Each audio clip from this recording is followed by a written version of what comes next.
Cool. Hello, everybody. Welcome to my second ever attempt at a live stream, so forgive me for the janky setup at the start. Anyway, so I haven't done this in a few weeks because I've been quite busy, mainly working on this guy. This is my painting competition entry, and he's coming along quite well. I've still got a bit to do. Okay, my computer's making beeping noises. Yeah, so 11th edition, 40k. It is just around the corner. Very, very close now. And we've just tonight had the live stream from Warhammer community. They showed off the contents of the box, which was all very exciting. And yeah, let's talk about it.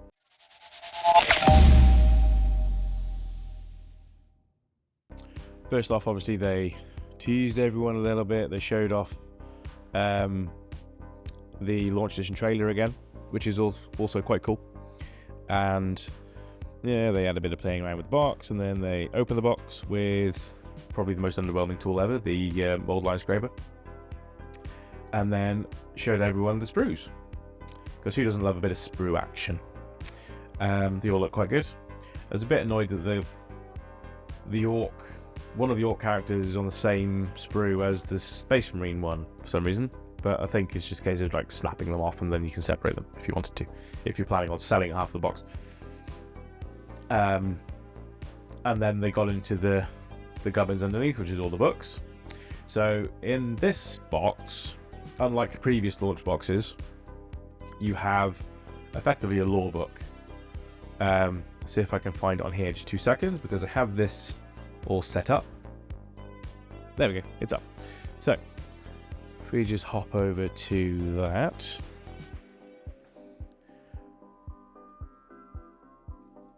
So let's have a look here. So we've got the core rulebook, which is a mini book. I prefer the hardback books, to be honest, but you know, the mini book with all the core rules in it is a lot less fast and very handy for gaming. So that's quite handy. You've got the chapter approved deck, like you had in Leviathan. The campaign deck is new. So in the current edition, you have Crusade. So that carries over from the previous edition, and that is essentially your narrative way of playing. But they've made a big deal of saying that the narrative format is kind of rolled into everything in 11th edition.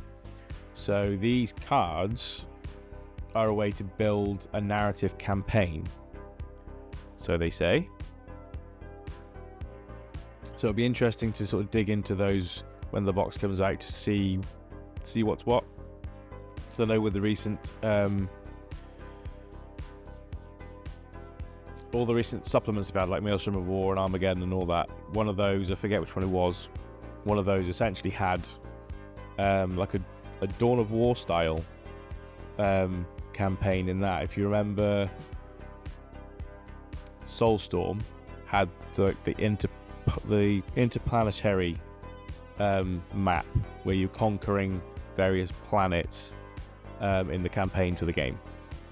So is that kind of scenario that they had set up for the tabletop, and I'm wondering if this kind of expands on that. Then you have the data sheet cards and everything else, and it doesn't show the book that I'm looking for in this article. That's pretty handy. I guess it's that one. So the Operation Imperator book, or Imperator book, however you want to pronounce that word. So this is essentially all of the lore. Stop beeping at me. So for the first time, all of the latest lore developments are contained in a dedicated book separate from the game rules. Operation Imperator, this 114-page guide to the current action beneath Armageddon's ash-choked skies, follows on from Armageddon: The Return of Yarick. I don't know how important that book is going to end up being, because I don't know how long that is actually going to be on sale for. I don't know if you can still get it now. And sets up the ongoing conflict across the planet as reinforcements thunder down from the heavens. And we'll get into those reinforcements shortly. So while much of the rest of the box will be available separately at a later date, Operation Imperator will only be available in the Armageddon launch box. This is for the fans who want to join the first wave and jump into the lore of this war-torn world. So it sounds quite interesting. For people who don't want the box but do want the book, I think it's going to leave a sour taste in their mouths. Although with it being a new edition box, most people are going to want the box, I think. Even if it is just for one side or the other. The book features details about some of the main Space Marine chapters on Armageddon, including the Blood Angels, Salamanders, Crimson Fists, Ultramarines, Black Templars, and White Scars. I could have sworn Space Wolves are mentioned at some point, but maybe that was a previous campaign.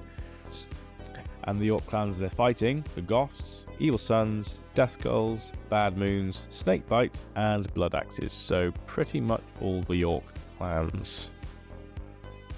There's more on the heroes involved, including Commissar Yarrick, Ghazghkull Thraka, and Marnius Kalgar. Operation Imperator was the chapter master's idea. Some cool artwork for Yarrick. And then some map stuff and some more artwork.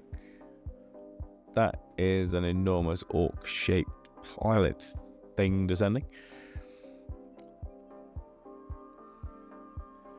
And then, yeah, so that's showcasing a lot of the new minis all up front here. This is a proper old-school Warhammer 40,000 campaign lore book, featuring more than 100 pages of lore on one of the most iconic war zones in the galaxy. If you want the most comprehensive exploration of Armageddon we've seen so far, get your hands on Operation Imperator. With all the new art, miniatures, photography, and lore, you'll be inspired to join Operation Imperator, or OWA, and start fighting at crucial battles for Armageddon on the tabletop. Take a look at everything else in the Warhammer 40,000 Armageddon box set to see what you'll be fighting with. Which is what we're going into now. So, I'm going to do it backwards to how they did it in the stream. I'm going to go with Marines first. And hopefully you'll see why. So, we have the Space Marine hearts. I don't remember saying how many points of Marines it was in the box. They mentioned the points for the Orcs, and it was around 700 and something. Why does OBS keep disconnecting? But anyway, so we have Captain's Relic Shield. If you've seen that pose before, go and look for the Space Wolves box. It's very, very similar to the Space Wolf Wolfguard Battle Leader pose. But I mean, poses get recycled all the time. It's a lovely looking mini. There's great amount of detail on him. The Relic Shield is a bit different to the previous Relic Shields that you got with the Indomitus box, which has a skeleton on it. Which is pointy in fact. Got a few options for him, mainly just head options by the looks of it. He only comes with a sword, so I wouldn't be surprised if there's another multi-part version of this model coming out at some point in 11th. But then it's a Space Marine. They're going to get another 1,000 lieutenants and another half a dozen captains along with them. But it's very cool. We've got a Mark 7 helmet, and we'll get into the armor somewhere near the end of this article. Then we have a librarian. Once again, it's a recycled pose. The last time you would have seen this, there would have been a cherub right about there. They seem to have done away with the cherubs for the most part.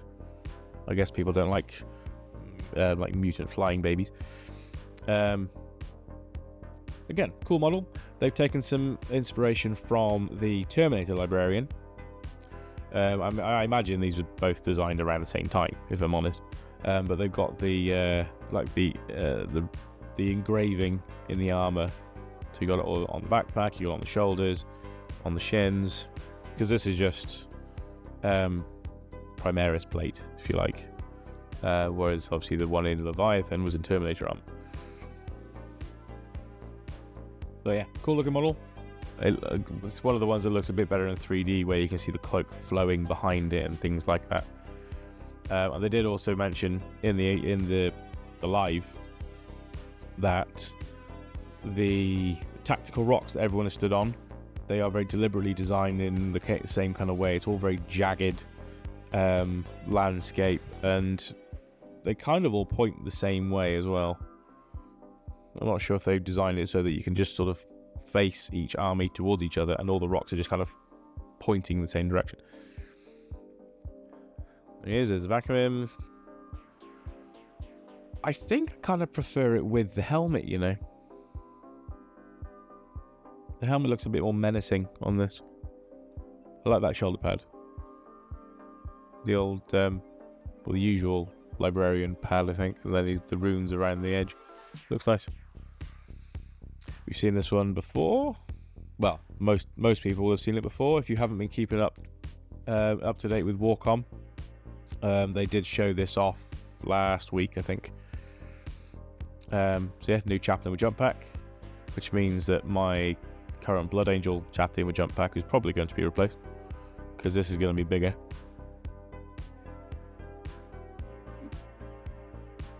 Great looking model. They've essentially just taken one of the new chaplain sculpts and plonked a jetpack on him, which is nice.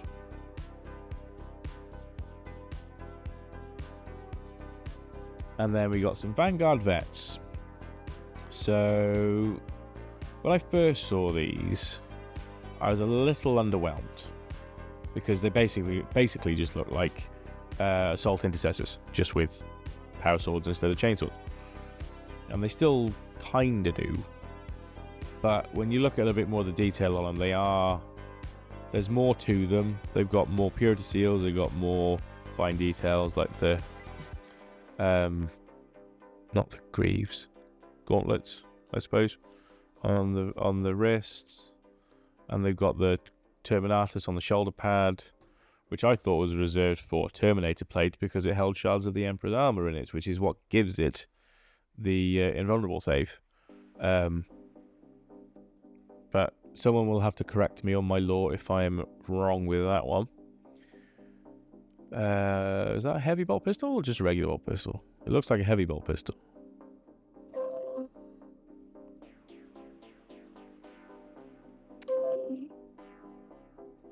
Yeah, like they're very... One of my main criticisms with the Space Marine half of this box is things are just a little bit on the vanilla side. They're still lovely looking models, don't get me wrong. I think the design team have done a great job. But I think they've had to kind of purposefully keep them a bit vanilla, because they can be used in all of the Space Marine factions. Even the ones with their own codex supplements like Space Wolves and Blood Angels, because these are Blood Angels. So they can't go too heavy with the detail on them, because they start to become more faction specific when you do. I mean, look at the new Space Wolf stuff. They're covered in wolf pelts and all that kind of stuff. So it would be interesting to actually convert some of these, or I say convert, add some bits like that to these to make them look a little bit more like Skyclaws, or just Wolfguard, which is what they would end up, which is what they would be with Space Wolves if they're Vanguard vets. They'd be Wolfguard with jump packs, which I annoyingly converted out of some assault intercessors on foot and put the old jump packs on them, and then swap the arms for arms with hammers and shields and things. And now they're obsolete. Not that I'm bitter about it. This one I liked mostly. So I really like the pose on this. I think it's much more dynamic than the existing Ancients, because most of them are just stood there quite still, just sort of holding the banner with the pole on or near the floor, not really doing anything. Whereas this one, they've actually got him holding the banner up. You can see where he's creased the banner, holding it with his thumb, like here on the back. And I think it's a really great pose. The one thing I do not like about this is this bit on the banner, where it's got the cartoony orc skulls in the flames. For me, that doesn't feel very Space Marine, because it's a bit unserious, and Space Marines are all very serious, unless you're Emperor's Children, in which case you're just lunatics. But yeah, for me it doesn't fit. But that's just my opinion. Otherwise, fantastic looking model. This one I was a bit confused by, shall we say, because I don't know anyone who is asking for more intercessors. I mean, again, don't get me wrong, they've done a great job with them.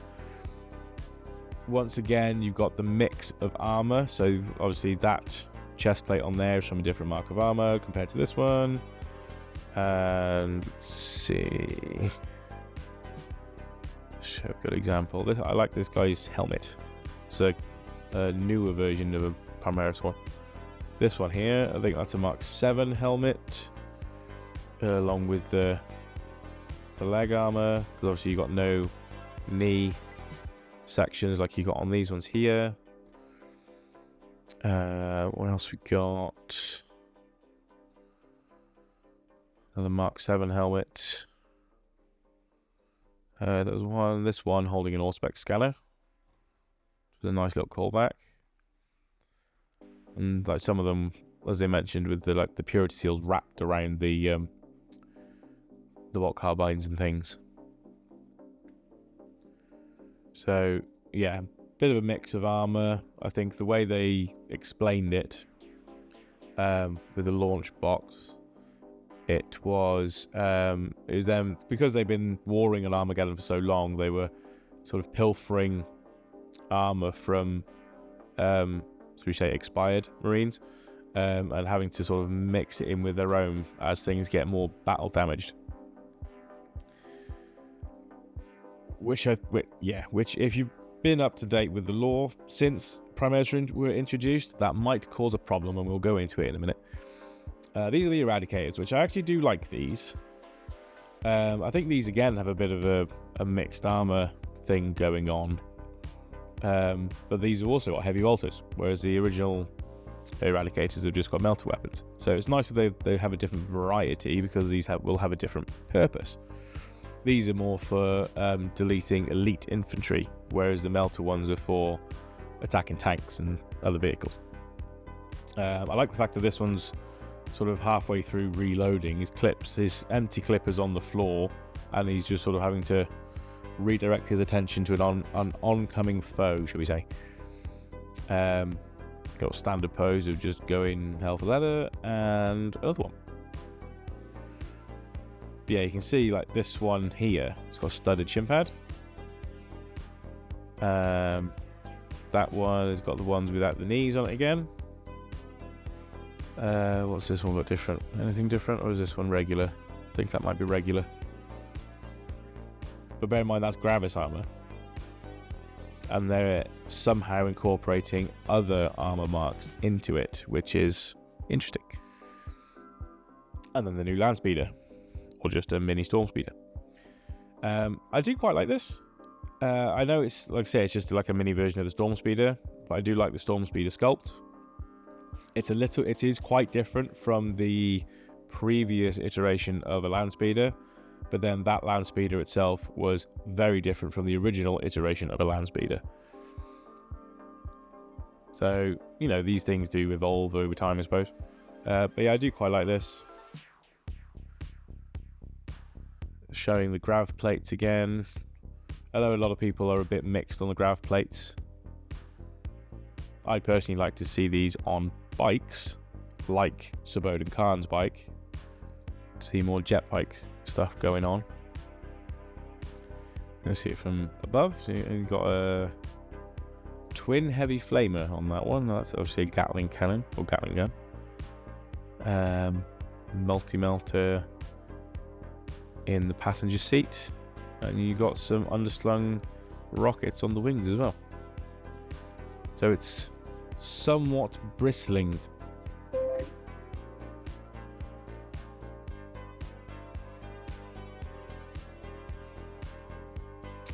So that's the Marine stuff.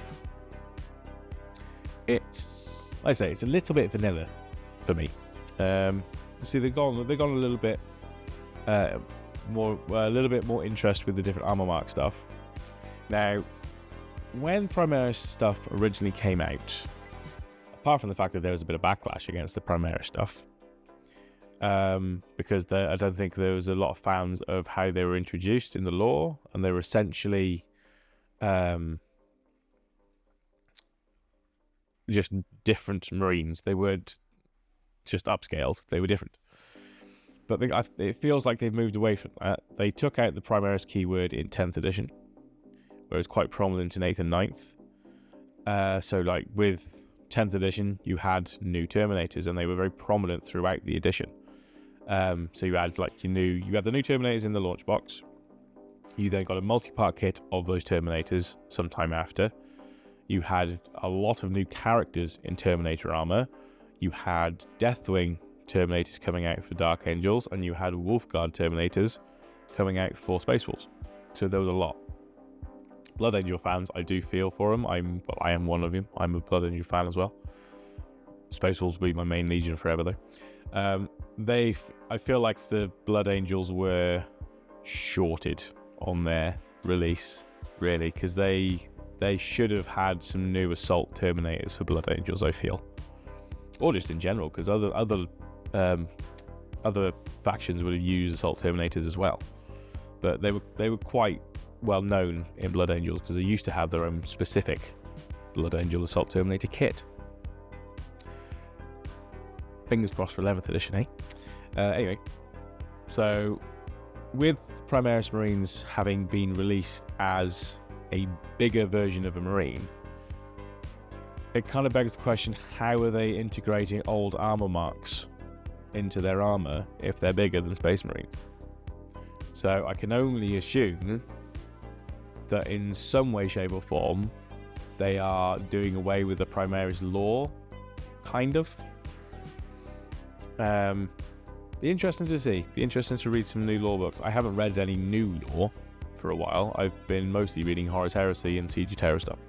So it'll be interesting to actually get into advancing stories instead of reading so much about the past. We'll find out. But now we're going to go back to Warcom, and we're going to have a look at the Orc side of things, because I think most of you will agree it's a little bit different.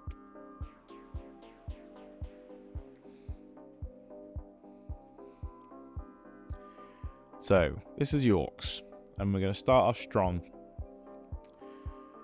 with a new war boss, and look at that. I mean, you had to watch the reveal show to get the scale of these, because they had them all out on the table, all fully painted, and these are big. This is a big model. That's a 50 or 60 mil base. I think it's a 50. Based on, like, we'll go further down and you might get the picture, but based on some of the other models that I think were on 40 mil bases, I think this is a 50 mil base, but he is quite large and an amazing sculpt. I think this is my favorite sculpt of the unboxing, if I'm being honest. I mean, look at that axe that he's holding. It just seems so quintessentially orc, and they're much more serious orcs, I feel. They look more savage than the current range. There is his back bit. Yeah, I mean, yeah, look at that axe. That is just vicious, and it looks like a chain axe, I think. You've got a petrol canister on his back. I guess that's fueling said chain axe. You've got this contraption of a gun. And yeah, it's just a great looking model. And then for possibly the first time ever, you essentially have an Orc Lieutenant. Onigiri. So this is the big boss. So he's not a war boss, he's a big boss. So, as I say, I kind of feel that this is just the equivalent to a Space Marine Lieutenant. I love the axe that he's holding. I think that looks really, really cool.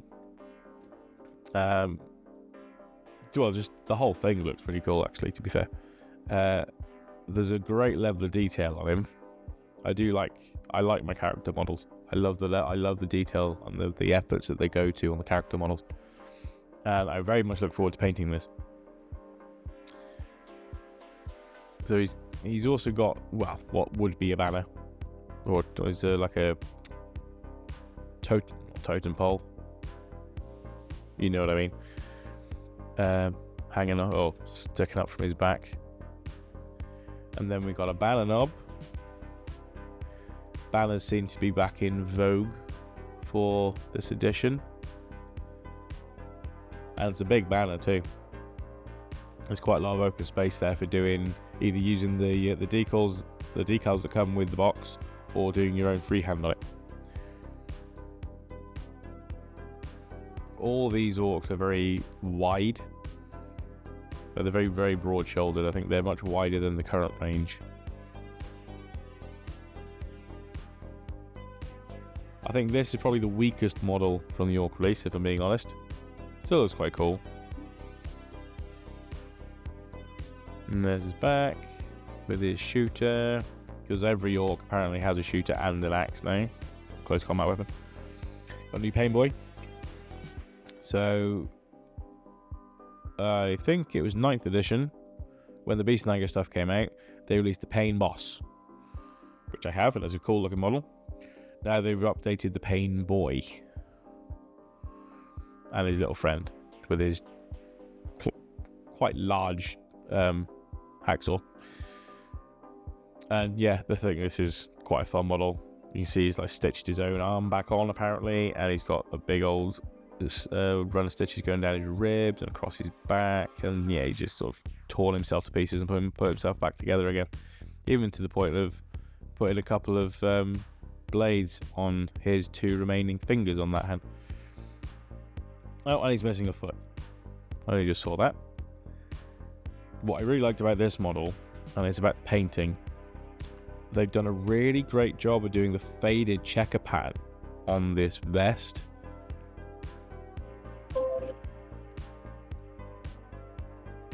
Yeah, so like fair play to the heavy metal team on that one. And they always do a really great job on the orc skin as well. It's always very frustrating, as someone who wants to try and, you know, paint these things.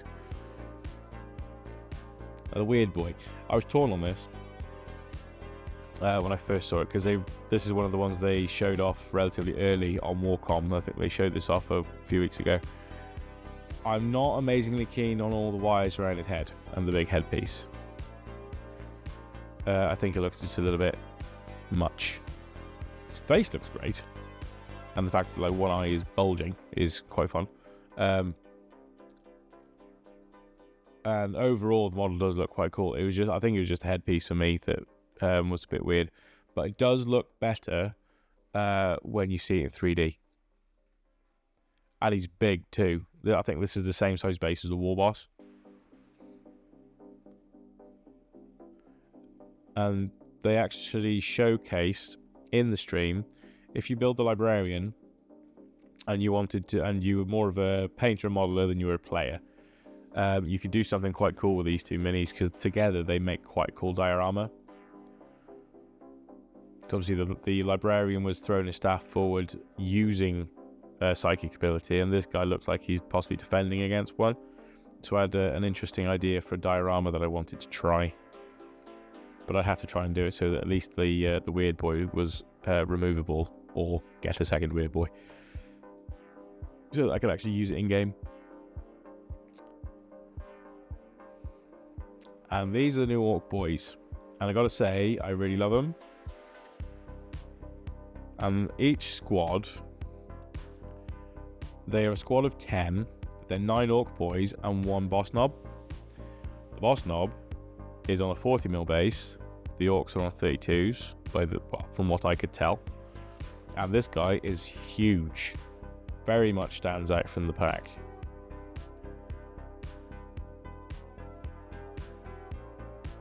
And these just look far more menacing than the current range of Orcs. They've done a really great job on these. I do kind of like Mop Head as well. I think that's quite fun. Will you start? Another Mop Head. What's that? That's Okay. I guess this is... Well, you get 20 of them in the box. So this is the other variation of the build for the boss mob.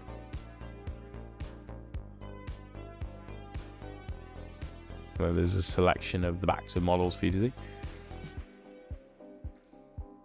But yeah, again, really great job with the orc stuff.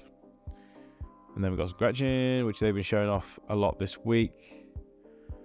I mean, Gretchen. They look quite cool. I think they've tried to do some throwbacks on these as well, they were saying. Although I couldn't really tell you what they were, other than maybe like spiked helmets and things. I don't really remember what the older Gretchen looked like. And then we have this, which is awesome. Now, this will pair very nicely with the new orc character that is, I think he's up for sale a week tomorrow, being Saturday the 7th. No, Saturday the 9th. But yeah, this is an updated version of the old war track, and it looks really cool. I think it's very in keeping with the current orc vehicle range, even the snaz wagon and the shock jump dragster and all that ilk. I think they've done a great job sort of keeping the orc vehicles in keeping with each other. And this was okay. I mean, I had mixed feelings about this. It's very orky for sure, and it definitely looks like it stays upright just because they will it to stay upright, because it looks like it should just fall flat on its face. It's very front heavy looking at it. It's just ever so slightly taller than a Death Dread, and to be honest, I think it's just basically a shootier version of a Death Dread, whereas Death Dreads come with all sorts of saw blades and things on them. And they did do a spin of it as well. Like here you can see they got some Prometheum canisters either side, just begging to be shot at. But this thing will probably have a ridiculous invulnerable save for absolutely no reason whatsoever. So yeah, it's a fun looking model, and there's a ton of detail on this, and a lot of exhaust as well. I mean, why does it need 6? But yeah, this looks really cool. If a little, say, front heavy, although I suppose when it looses those missiles it'll be less front heavy. Yeah, it's fun. But I think most people would probably agree with me that the orc range in this box, or the orc half of this box, is by far the standout, because they've done such a great job with the character in all of these models. And just the sheer size of them as well, it's insane.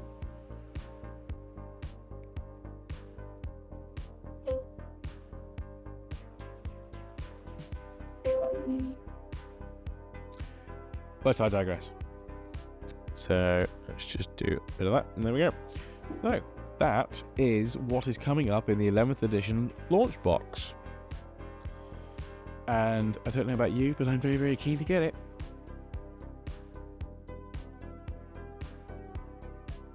They did say it's being released in June. So I do believe Valrak has predicted, or whether he's been fed the information or not, but I think you were saying that it was to be up pre-order on the 30th of May to then be released sort of, well, it would then be the what? The 13th of June. So keep an eye out at the end of this month for pre-orders for it to be released in the middle of June, which does sound about right, considering previous launch boxes. The last one was around about then. So I know they showed off the contents of Leviathan at Warhammer Fest in 2023, because I was there, and it was a very long weekend. Obviously there's no Warhammer Fest currently, so they haven't shown it off there. They showed it off in a live stream instead. Yeah, it was all very cool. They had, like I said, they had all the minis out on the table, all painted up. They looked great. And as I said, the orc stuff looked huge. Like, slightly outscaling all the current stuff, if I'm honest. I mean, that war boss looks almost as tall as Gat. But we shall see. So other than that, really, obviously I've been doing other hobby stuff, which is why I haven't been able to really record and edit anything. So my MPO entry, this guy, is coming on quite nicely. I have quite a lot to do and not a lot of time to do it. MPO is in 2 weeks. Yeah, it's 2 weeks this weekend. I've still got to finish plinth, or all the basing stuff on this. Paint the tree that I've sculpted. I don't know if you can see that very much. My first attempt to try and sculpt a dead tree. I think it frames him quite well. I did notice the other day, unintentionally, that I'd done the tree to sort of follow his tail. Okay, all right, there we go. So the tree almost perfectly follows his tail and his back, and then it kind of emerges up that way, as opposed to his arm going down the other way. So it's quite a nice frame, if I do say so myself. I'm really happy with how this is turning out, and I'm particularly happy with the red loincloth striping over him. I think that looks really, really cool. And a very close second is the skin. I spent quite a long time trying to work out, or get to a point where I was happy with the skin. Annoyingly, I have some touch-ups to do on it now. But yeah, I'm pretty happy with it. Just need to do the rest of it and hope the rest of it turns out just as well, and see how I get on at the competition. Wish me luck. And I've also, as well as that, sort of in amongst doing that, I had the Travelling Man challenge, painting challenge for April, which it went quite well. I got a Best Gore banner bearer, because it was all old world, so it was hashtag old world new tricks. You got sent, or given, in my case, because I did my first sort of creator or influencer, which I hate that word, perk, when I was at ChillCon, which I still haven't done the video for, apologies. I was very kindly given one of the April challenge boxes by the chap on the stall, and in the box, obviously you got the mini, which is an old world mini, and I got 4 paints, which are here. So, what I had to work with, apart from white and black, from whichever range you want to use, I had Cantor Blue, Citadel, I had what I pronounced in the video that I did for it as Verdi Green, which is right, but the English translation for that is Jade Green, and that's from Vallejo Game Colour. I got Quartz Skin from Army Painter, from their Fanatic range. It's actually quite a nice paint. And I got Brass from AK Metallic Colours. So those are the colours that I had to work with. I got a little pin badge as well. And there's a chew around here somewhere, assuming my son hasn't eaten it. And then the basing material, which I confess did get painted over, although from what I've seen of other people's entries, I could have done a lot more. Was this very blue? There is a good mix of sizes in this, I will say. Unfortunately, the smaller sizes are just a little bit too big, I think, for the scale. So I did have to try and get some sand and stuff sort of in amongst it, just to try and dial it back a bit.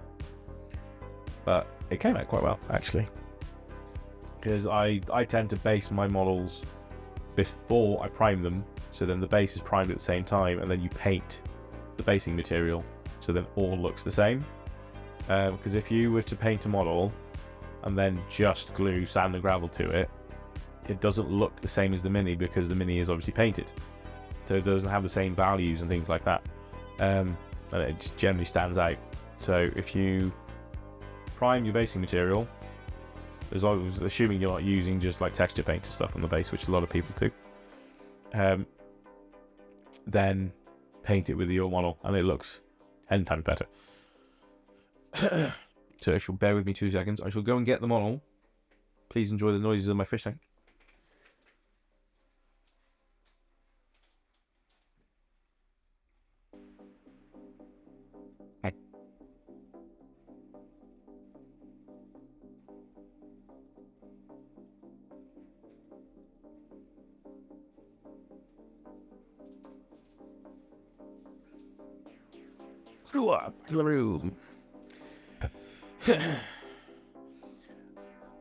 And that is what I came up with. It's a tricky combination to use, I'll be honest, because if anyone knows anything about colour theory and how colours are generally mixed, so the colours that I had to use, obviously the blue is blue, the flesh colour is a lot of white, and kind of a mix of a lot of other. Well, you've got to make a brown and then add some more red to it, and then a hell of a lot of white to it, and then you kind of probably a bit more yellow, and yeah, it's just very, very pale. And then obviously you got the green, which is blue and yellow. So there's a colour missing there from your primary colour list, which is red. So you can't make a brown or anything warm, really. So it's a very cold colour palette on the Mini. We've got the jade green on the armour. It's a bluish banner and cloth elements to it. And then I wanted to try and do a brownish skin, but I couldn't make the brown. At least not like trying to add the metallic to it, in which case it would look really ridiculous. So I opted for black. Because black I could do with the black and the white. By highlighting it and mixing in the... did I mix in the grey or the flesh colour? I think I mixed in the flesh colour. To try and alter the tone a bit more. To do the skin. And I am quite happy with how it's turned out, actually. I quite like the scheme, and if I was to do a Beastman army for Old World, which I am toying with, I would probably go down the route of doing them in that scheme. I quite like it. Because especially with obviously expanding your colour palette, if you stick with the green armour and the bluish cloth, if you put in a red or an orange on... well, the eyes, for one, so that'll make them pop. On elements of the banners, which will make them pop. I would obviously change some of the leather on this, because the leathers have to go black as well. Otherwise, it just blends in with everything else. So the leather would be brown, and that would be adding your warm tone to the overall Mini. But then you can make the weapons pop by making them sort of glow, or if you have the opportunity to make them glow a bit red or orange. And it would actually make a really, really cool colour scheme. Ideas. Just tempting me to get more miniatures. I've already got a miniature problem. By which I mean a problem with miniatures, not a small one, a large one. But I digress again. So that's that project. That's that project. What else have I been doing? Went to Legoland the other weekend. Something a bit different. Never been before. Damn, it's expensive. The gift shop. Oh my god. Lego has certainly changed since I was a kid. It's certainly broadened its audience since I was a kid. They have a lot more kits before sort of 18 plus, as they put in the box, so adult kits. The Lego Techno stuff looks amazing now. The large, like the big box stuff, like the one I really want to get is the big Millennium Falcon, because I'm a massive Star Wars fan. But that is such an expensive kit. I'll never say that for that. Not if I want to get Rivendell and Bag End and Barad-dûr and what are the Lord of the Rings ones do they do? They're coming out of the Minas Tirith one as well. found that out recently. They're doing a Minas Tirith Lego kit too, which is also going to be horrendously expensive and also quite large. And then you got like the Avengers stuff. You got Avengers Tower. You got the Daily Bugle. Yeah, you got the Daily Bugle one, and then Avengers Tower. You got the Sanctum Sanctorum.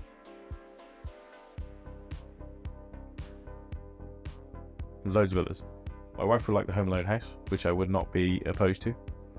There's a Stranger Things house, which is also quite cool because you have both the normal house and the upside down house. What else is there? Oh, they're coming out with a new Star Wars one as well. The like a big version of the Mandalorians and Naboo Starfighter, which is a really cool model. I had the original Naboo Starfighter from episode 1 when I was a kid, and I foolishly sold all my Star Wars Lego at a car boot sale when I was quite young, and I really, really regret this because it'd be worth a freaking fortune, eh? Plus, it'd be fun to see them again. I had the Slave 1 from when that first came out, when Attack of the Clones came out too, and that was an awesome kit. And it's gone. The new one is just not as good and smaller. They made everything so much smaller. But yes. Yeah, I did come home with the smaller version of the Mandalorian Starfighter from Legoland, so that was fun. That's in the cupboard, in there, waiting to be built, because I didn't have time to build it the weekend we went. And then the last weekend, I had the opportunity to go to Warhammer World again. So, Simon from Just Your Average 40k Painter, pretty sure that's the channel name, I always get it mixed up somewhere, and Daz from Daz Mall Wargaming, and Tiz from Tiz Paints, and several others. But it was like that. It was the Pilot Opportunity podcast crew that were organising it. A meet up at Warhammer World. I believe it was Daz's birthday. And yeah, it was a fun day.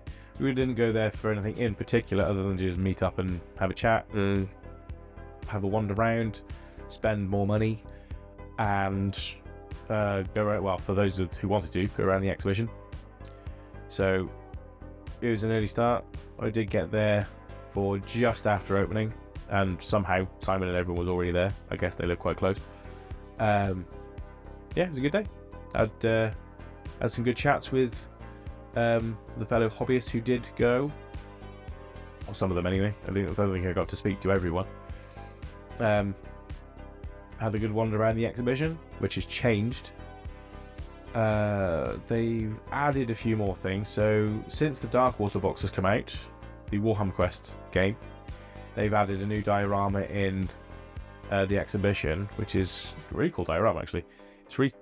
It's like a tall tower diorama, and in the basement of it you've got like a magic spell going off, which is all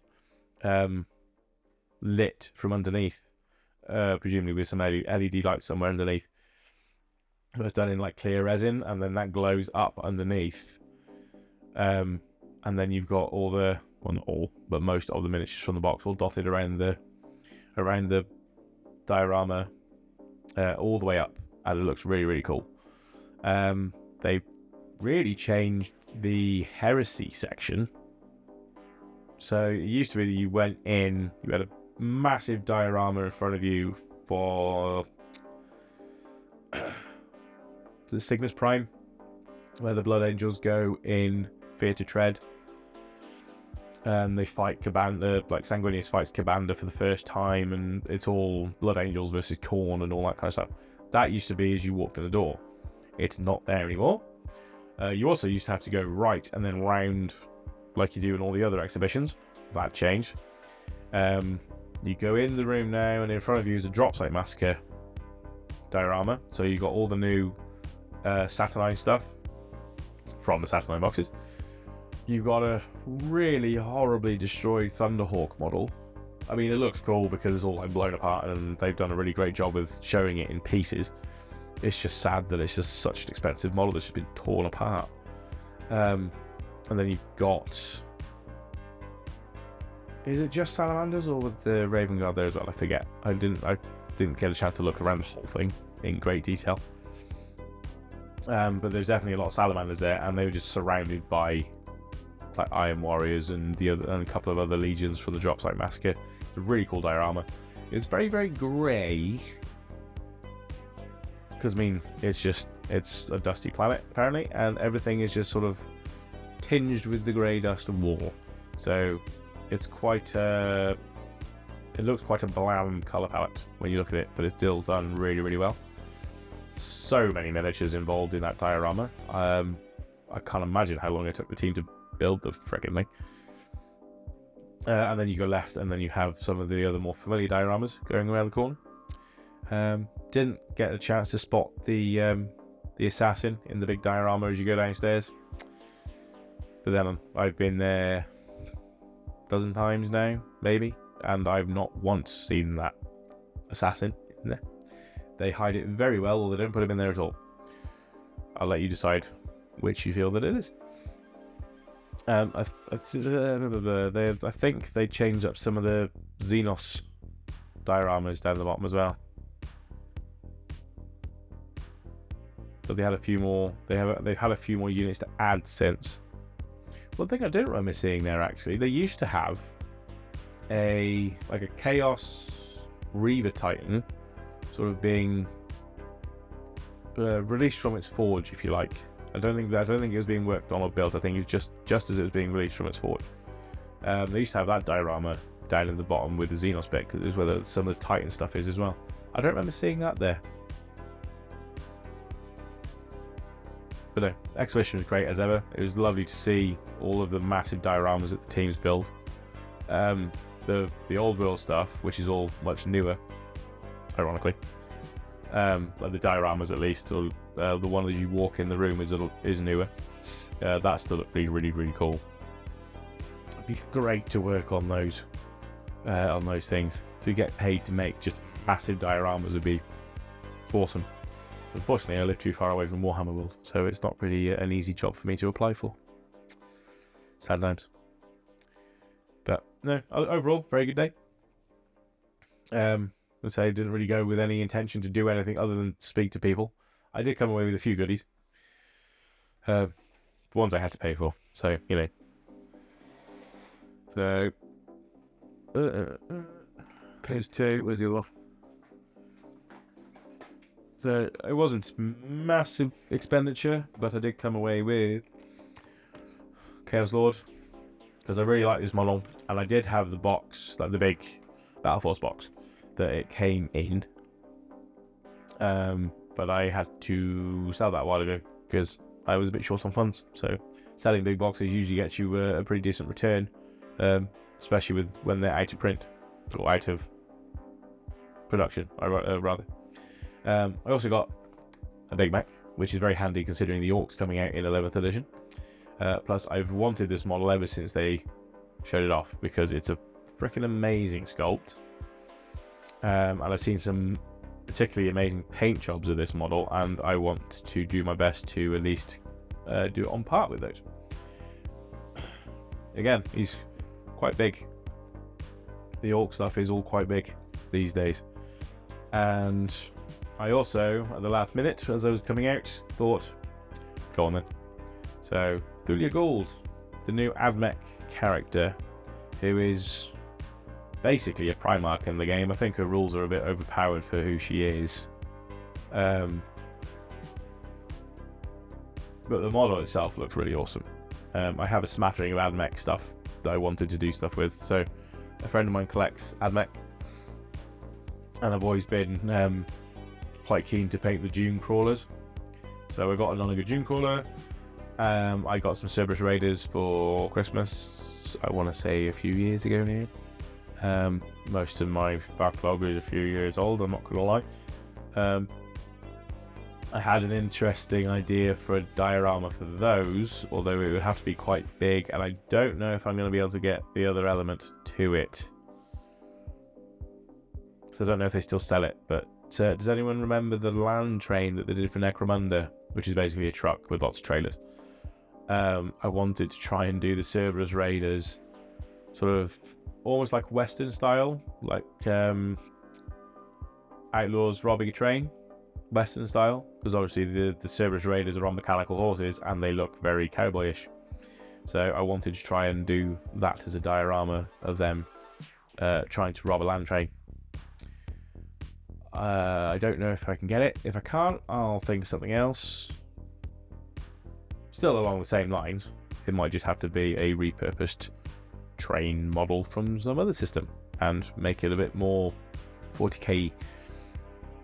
But I wanted to try and do that because I thought that'd be quite cool.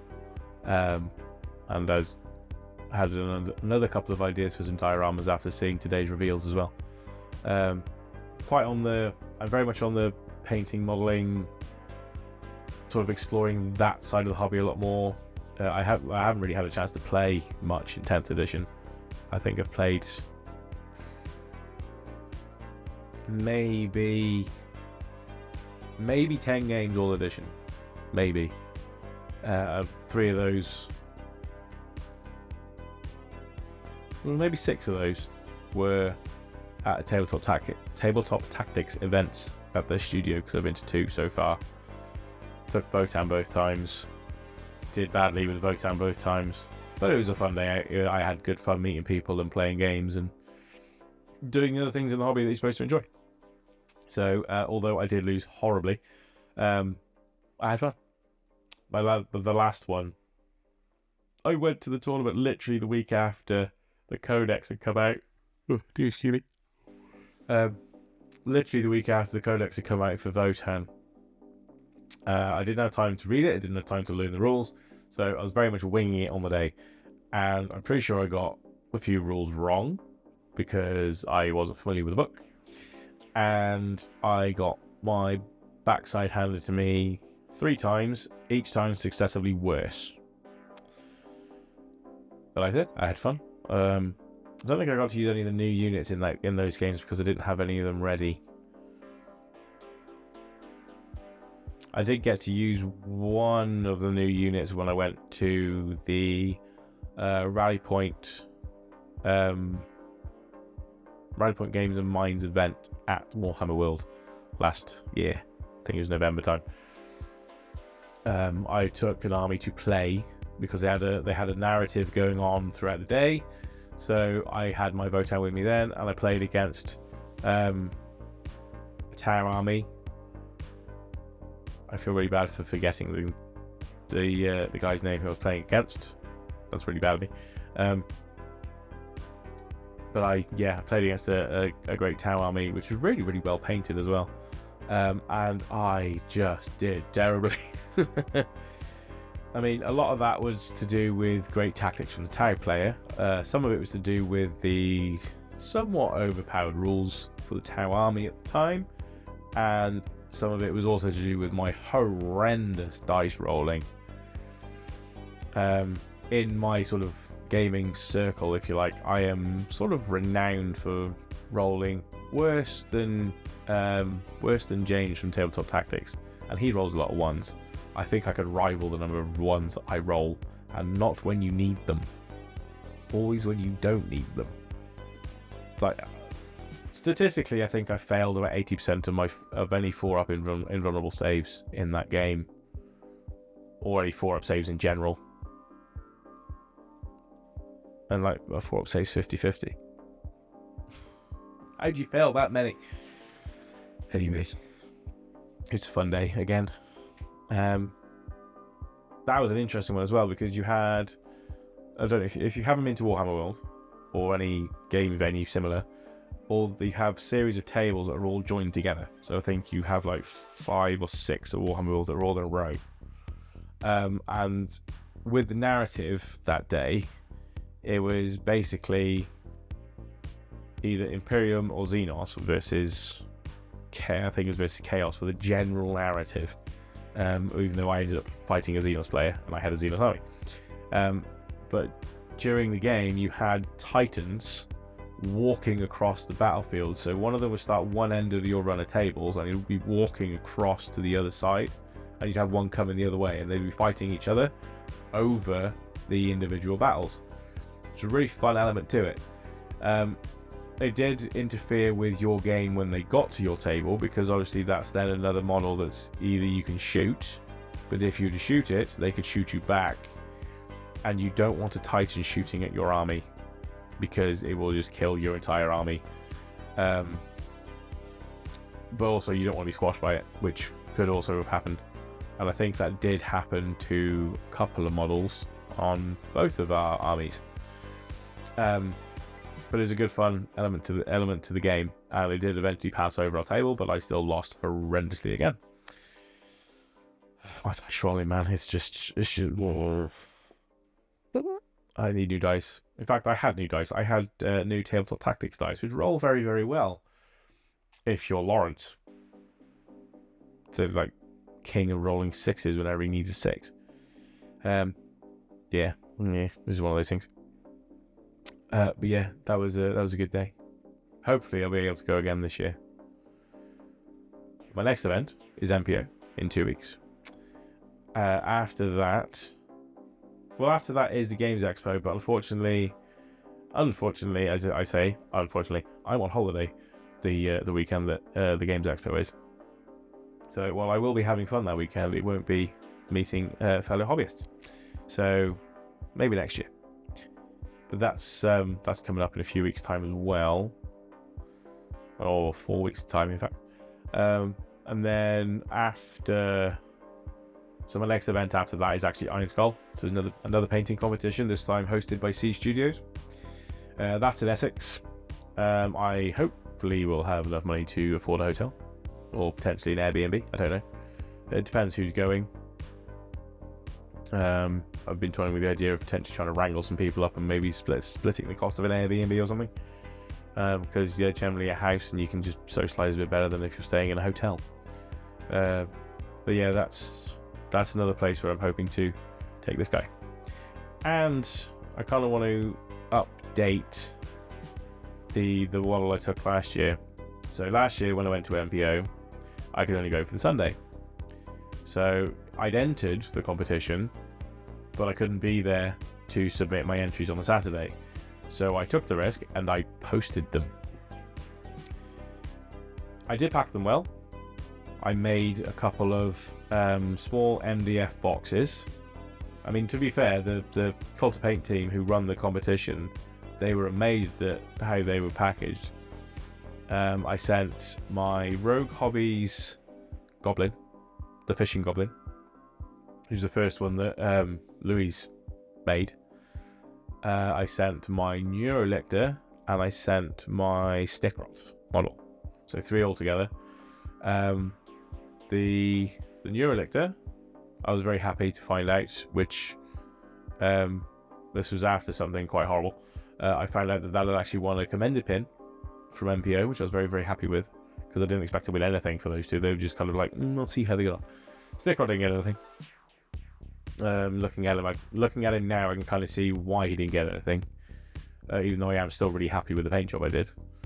The Goblin, that's a different story.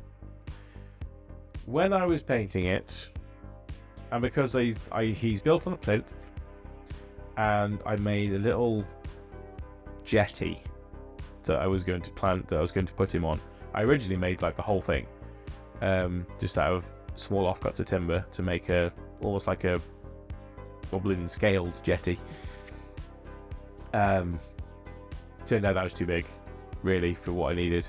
So I used a corner of it, and because I'd done it with four like dowel posts as the posts for the jetty, so I drilled one of those down into the plinth, and that's all nicely wedged and glued in there. And then it's just like the corner of the joists and everything that make up the jetty comes off that, and it looks really cool. And then the goblin sits on it. And when I was testing the stance of the goblin and like the scale of the jetty, I held him loosely on the jetty while it was on the worktop at home, and then proceeded to stupidly pick it up when the goblin wasn't secure properly, and he wobbled and then fell on a hard floor. Now, one of the selling points that Louise has given for her Rascal Town stuff is the resin is quite durable.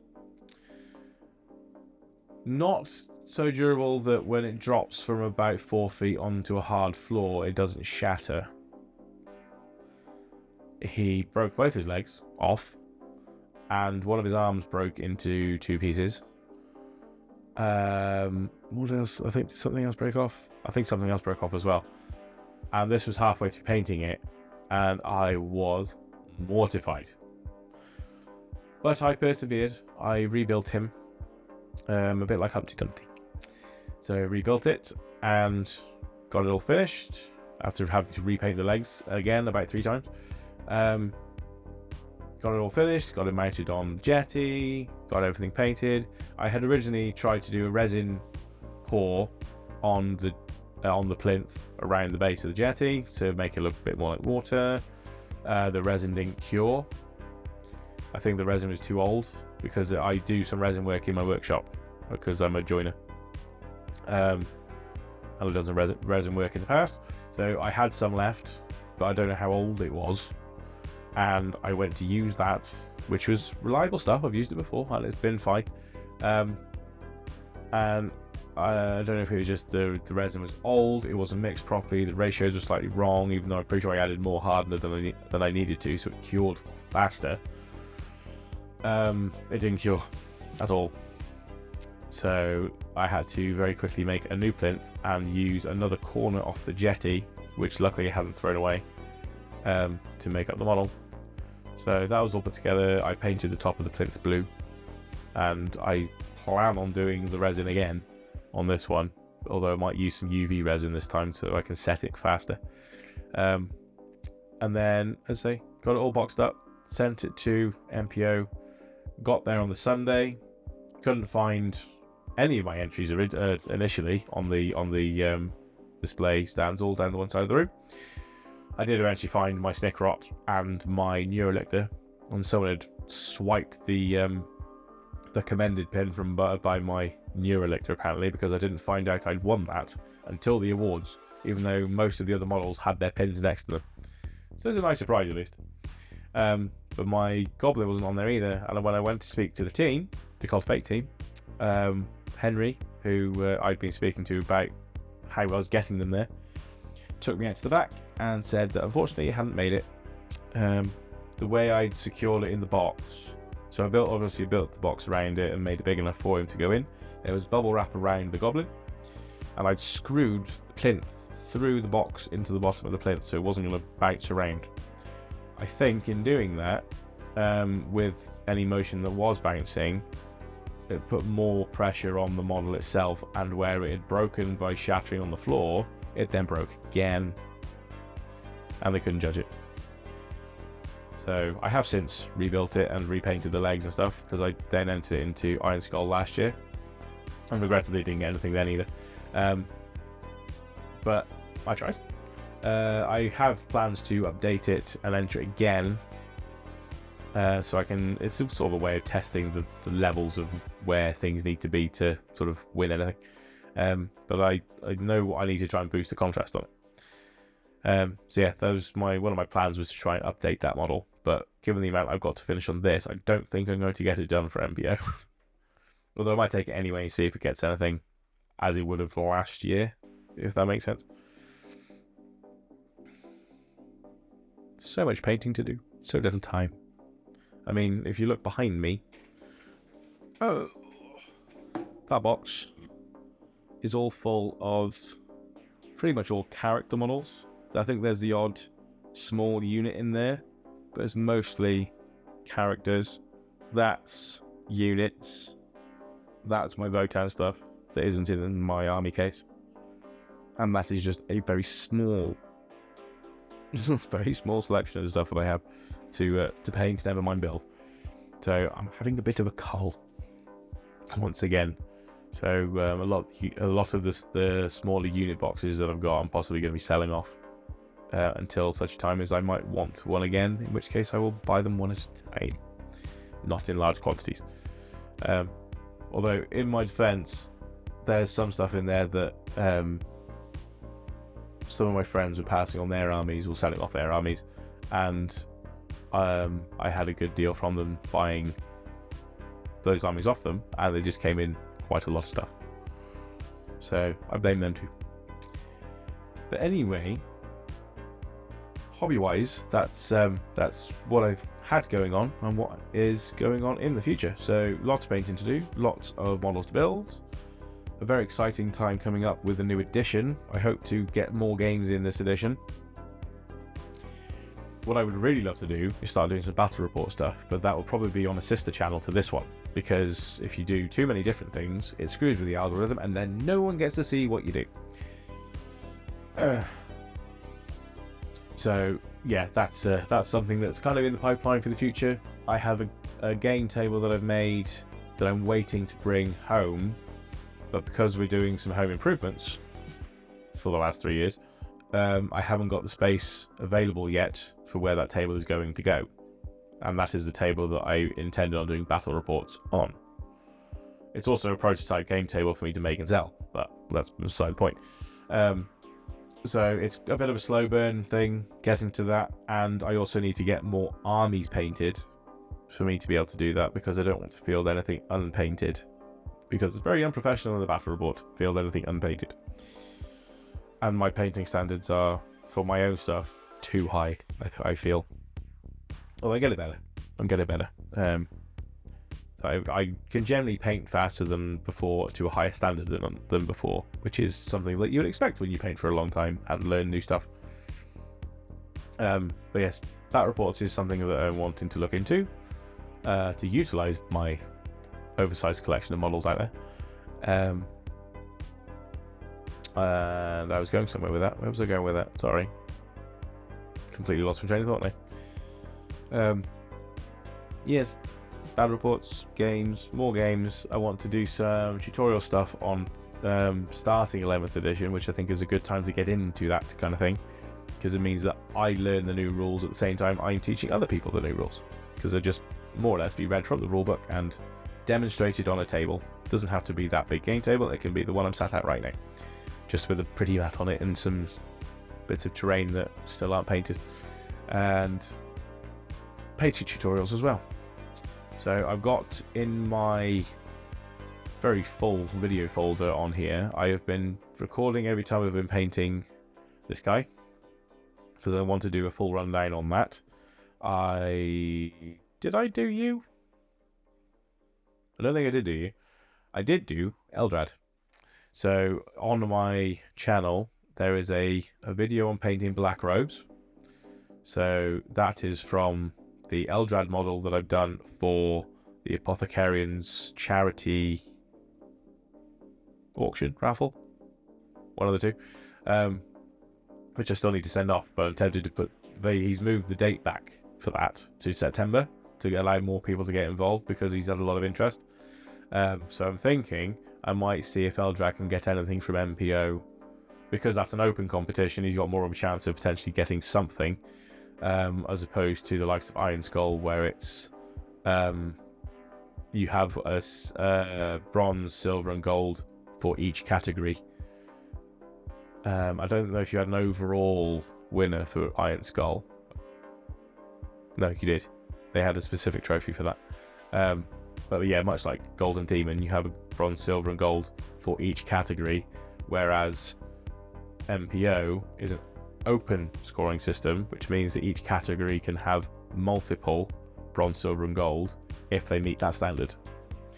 So I say MPO is where it's more likely to get something. I'm not expecting a trophy, but something like a commended pin would be nice, which means that I could send it off with the miniature and say that it's been entered and it has won this. Yes, I wanted to do some more painting tutorial stuff, so there's a couple that I've got lined up. I've done some building stuff as well, so I've got the new Nightbringer model built in my cabinet out there, because I recently finished painting the Void Dragon. I was going to do the Nightbringer in a similar-ish scheme, but obviously he needs to be more dark and gloomy, a bit more ethereal than the Void Dragon, using a similar colour palette so he fits in with my Necron army. It'll be an interesting challenge, that one. But I think the colour scheme that they use for the Nightbringer himself in the box art would be a good colour scheme to go with my own scheme, which one of my friends called my Sony Ericsson scheme because it's dark grey and orange. But I think because they use like a tealy blue tone for his skin, I think that'll work quite well because the teal and the orange are contrasting colours and they work really well together, which funny enough is how I've done my Votan army. But more on that in another one, and also some more tutorials coming for that too, because I've been asked by a few people how I did it, and that was a long time ago, and I promised a tutorial and I still haven't done it because I haven't had time. So yeah, as I say, lots in the pipeline, lots that I want to do. There's always lots that I want to do because I'm almost entirely immersed in the hobby, unhealthily so, some might say, and I would like to do more, make more of a business out of it, so that it is I can do it more and get paid for it. If that makes sense. I do commissions. I haven't had a commission in a while, but then that's been a bit of a blessing really, because I have been very, very busy with other things. But I do want to start advertising for more commission stuff, because I feel that my painting has improved to a point where I can offer more in a commission service than I did before. So that's something else that I need to try and get around to. I've had a rebrand in the recent past, as you can see, because you've got the no, not up there, up here, this thing.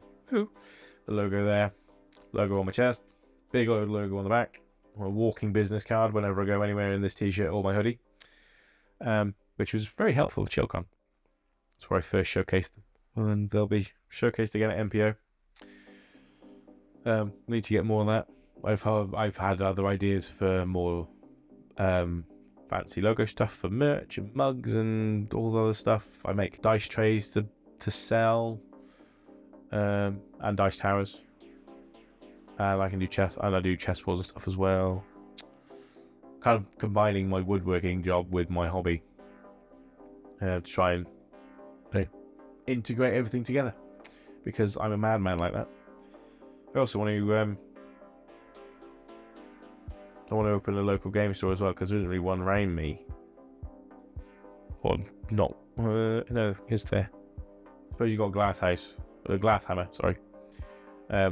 Not too far away. I suppose I'll be opening in competition to them. That'd be interesting. Yeah, I wanted to do something like that, but that's pipe dream stuff at the moment, especially with this economy. I don't know how other people do it. And I've got a hair on my nose.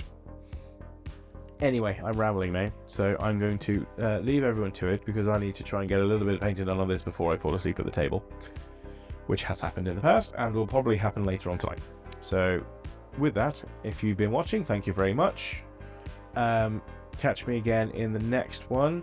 Hopefully this is streamed properly this time. The last stream I did, I hadn't turned my mic on and it didn't work. So we'll find out. So again, thank you very much for watching. Welcome back to the Hobby Pod as well, because this is Hobby Pod number 2. And I will catch you all in the next video. To repair.